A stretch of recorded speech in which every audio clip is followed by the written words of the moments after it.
करलं तरलानलं पुरस्ताद् जलधेरुद्विजगाळकालकूटम् अमरस्तु दिवादमोदनिघ्नो गिरिशस्तन्निपपौ भवत्प्रियात्तम् विमतत्सु सुरासुरेषु जाता सुरभिस्तामृषिशून्यधास्त्रिधामन् हयरत्नमभूददेभरत्नं दुदरुच्चाप्सरसः सुरेषु तानि जगदीश भवत्पराददानीं कमनीया कमला बभूव देवी अमलाम् अवलोक्य यां विलोलः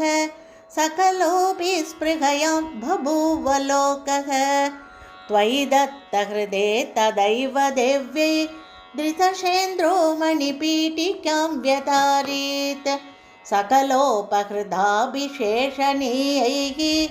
ऋषयस्तां श्रुतिगीर्भिरभ्यषिञ्चन्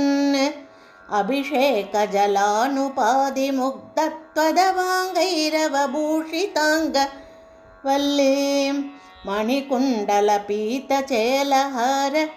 प्रमुखैस्ताममराधयोन्वभूषन्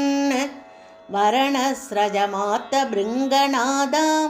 ददती सा कुचकुम्भमन्दयाना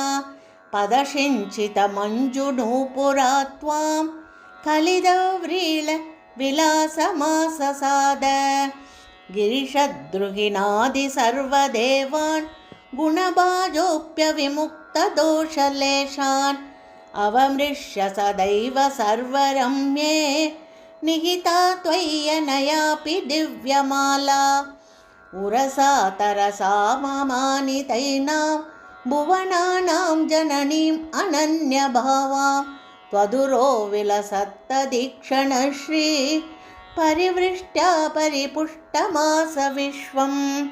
अतिमोहनविभ्रमा तदानीं मदयन्ती खलु वारुणी निरागात् तमसः पदवीम् अदास्त्वमेनाम् अतिसम्माननया महासुरेभ्यः तरुणाम्बुदसुन्दरस्तदा त्वं ननु धन्वन्तरिरुद्धितोऽम्बुराशेः अमृतं कलशे वहन्कराभ्याम् अखिलार्तिं हर मारुतालयेश अखिलार्तिं हर